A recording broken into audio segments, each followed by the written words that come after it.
empat, lima, enam, tujuh, delapan, sembilan, sepuluh. Oke,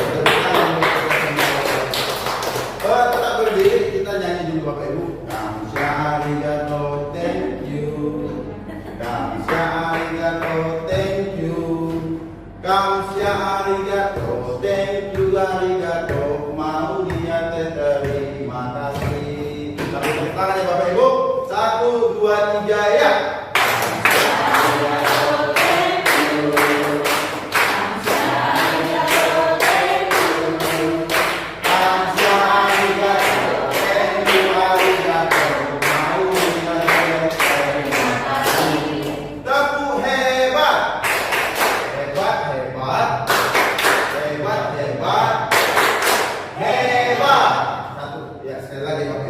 Tepuk hebat.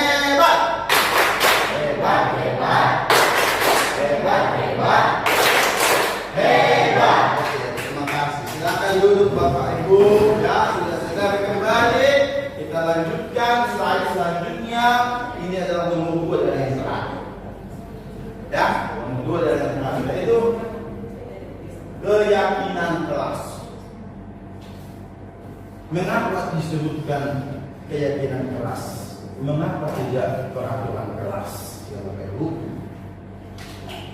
pembentukan keyakinan kelas yang nanti akan kita lakukan ketika kita sudah masuk tahun ajaran baru yang menjadi program sekolah kita, ya, adalah bersifat abstrak, pernyataan secara universal, memuat pernyataan positif sedikit saja agar mudah diingat, disesuaikan dengan kondisi dan kebutuhan kelas sebelum diterapkan, melibatkan kolaborasi dari seluruh keluarga kelas.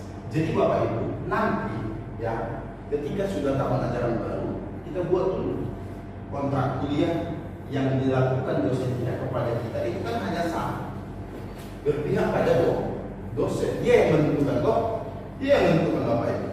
Jadi kalau ini tidak, keyakinan kelas ini kesepakatan kita sebagai guru dan siswa sebagai peserta didik kita.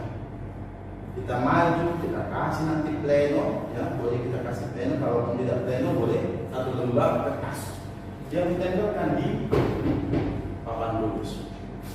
Tapi Bapak Ibu yang harus kita ketahui, buatlah bahasa-bahasa yang positif. Kalau bahasa yang negatif, tidak boleh ribut ketika Bu Marni mengajar dan berguru. Tidak boleh marah-marah ketika Bu Dina mengajar. Contoh yang Bapak Ibu. Jadi bahasa positifnya tidak ada lagi bisa di situ tidak atau jangan, tetapi kita ubah menjadi bahasa yang positif. Tidak boleh ribut. Maka belajar dengan tertib, kan gitu kan? Belajar dengan tertib. Begitulah contohnya Bapak Ibu. Belajar dengan tertib. Jadi tidak ada bahasa-bahasa yang negatif di sini. Banyak yang begitu Bapak Ibu. Banyak. Jadi kita sebagai guru membuat keyakinan kelas di kelas masing-masing supaya itu yang dijalankan setiap kita mau mengajar. Ya Bapak Ibu ya, itu dia. Baru masuklah kita kepada segitiga restitusi. Ini yang terakhir Bapak Ibu. Segitiga restitusi. Suatu proses dialog yang dijalankan oleh guru agar dapat menghasilkan murid yang mandiri dan bertanggung jawab. Kepada Bapak Edi sebagai guru BK, ini harus kita laksanakan. Ya Bapak Ibu, restitusi, segitiga restitusi. Yang pertama itu adalah menstabilkan identitas. Apabila ada suatu gejolak, suatu masalah di murid kita, berdasarkan prinsip membuat kesalahan adalah bagian dari proses pembelajaran. Menstabilkan identitas ketika ada siswa yang bersalah. Berbuat salah itu wajar. Tidak ada manusia yang sempurna. Ibu bapak juga pernah melakukan itu. Ibu bapak tidak mau mencari siapa yang salah, tapi ibu bapak ingin mencari solusi dari permasalahan ini. Kamu berhak merasa begitu. Validasi tindakan yang salah. Berdasarkan prinsip setiap perilaku berupaya memenuhi suatu kebutuhan tertentu. Kamu pasti punya alasan mengapa melakukan hal itu. Padahal kamu bisa melakukan yang lebih buruk dari ini ya. Kamu patut bangga karena telah melindungi sesuatu yang penting buatmu. Kamu melakukannya karena mempertahankan sesuatu yang penting. Menanyakan keyakinan. Berdasarkan prinsip teori kontrol bahwa pada dasarnya kita termotivasi secara intrinsik. Apa keyakinan kelas kita? Contoh, tidak bisa membunuh atau menghargai orang lain. Itu tadi hal positifnya ya Bapak Ibu. Tidak bisa membunuh itu negatif. Positifnya apa? Menghargai orang lain. Ya. Nilai apa yang telah disepakati bersama? Seperti apa gambaran sebuah kelas yang ideal menurut kamu? Kamu ingin menjadi orang yang seperti apa? Inilah dia untuk restitusi. Segitiga restitusi. Jadi ini Bapak Ibu boleh kita lihat bersama di sini ya. Penerapan segitiga restitusi.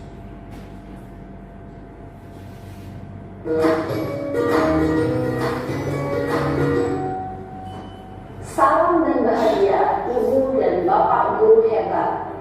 Pada video kali ini kita akan membahas tentang salah satu program disiplin positif yang diterapkan di lingkungan sekolah yang dikenal dengan nama restitusi.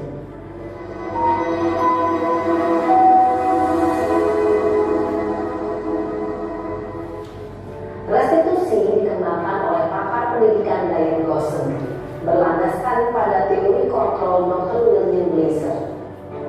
Segitiga restitusi adalah suatu proses dialog yang dijalankan oleh guru atau orang tua agar dapat menghasilkan murid yang mandiri dan bertanggung jawab. Pada saat guru di posisi manajer, aspek yang dikembangkan pada murid adalah motivasi intrinsik, sehingga penanaman nilai-nilai kebajikan dapat tumbuh dan berkembang menjadi suatu kebiasaan positif yang akhirnya membentuk karakter murid. Proses dialog ini terdiri dari 3 langkah yang digambarkan pada ketiga sisi pada segitiga restitusi. Sisi pertama adalah menstabilkan identitas. Sisi yang kedua adalah validasi tindakan yang salah. Dan sisi yang ketiga adalah menanyakan keyakinan. Ibu dan Bapak guru, berikut ini akan menunjukkan bagaimana seorang guru berada dalam posisi manajer menggunakan penerapan segitiga restitusi.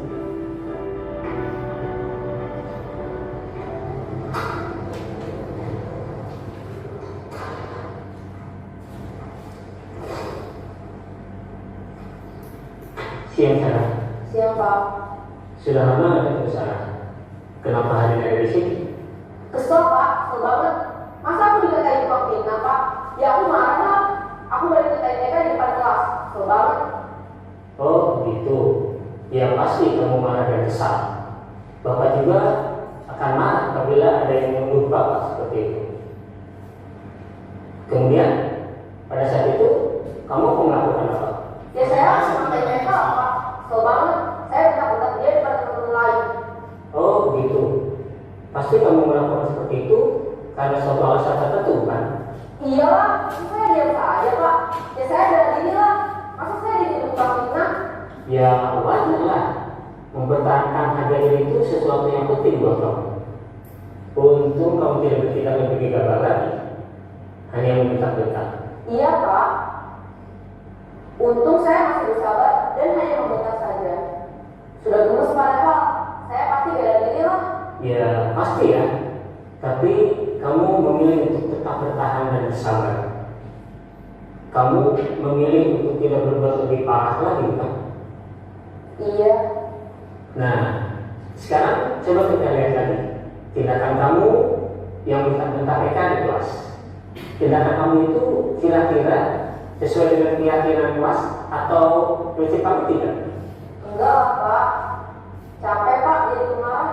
Jadi keyakinan atau prinsip mana yang kurang sesuai dengan keinginan kamu? Ya, saya sebenarnya sangat menghargai orang lain. Mungkin saat itu saya menjadi emosi, jadi tidak menunjukkan sikap itu. Kamu meyakini tidak? Menghargai orang lain itu penting buat kamu. Yakin lah Pak. Iya, setuju. Kita harus saling menghargai. Namun, ada juga keyakinan yang kita sepakati yang perlu kita jalankan apabila kita sedang marah kan? Ya, saya bisa lebih proaktif, mulai dengan diri sendiri. Saya bisa jadi lebih bersabar, mengambil waktu jeda untuk berpikir mau apa selanjutnya. Kira-kira kamu bersedia memperbaiki masalah ini tidak? Bersedia Pak.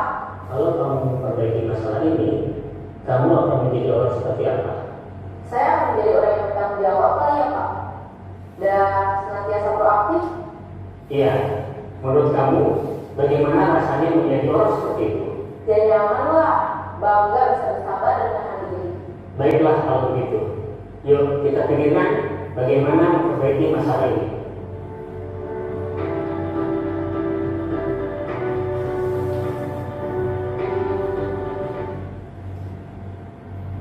Baik Bapak Ibu,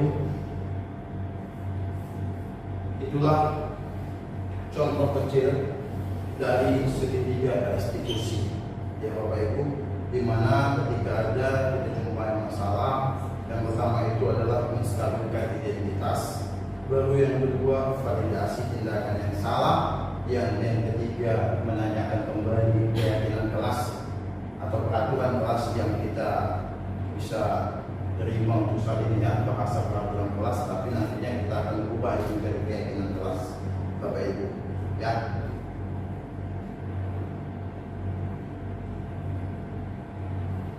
Jadi Bapak Ibu, penutup atau kesimpulan dari pertemuan kita ini adalah dalam perencanaan program disiplin positif hendaknya guru memiliki standar kepribadian profesional dan sosial yang baik, di mana guru mampu merefleksikan dirinya dalam posisi kelompok saat ini dengan menempatkan dirinya sebagai amon atau manajer yang menuntut murid-murid menjadi insan yang mandiri, merdeka, dan bertanggung jawab. Itulah standar nasional pendidikan kita.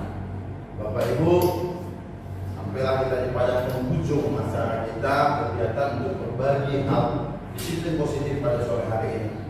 Terima kasih buat waktu dan kesediaannya untuk bisa dapat kita berbagi, berdiskusi untuk hal-hal baik. Dan ini Bapak Ibu salah satu menjadi tugas kami menjadi calon guru penggerak angkatan 10. Terima kasih Bapak Ibu. Shalom.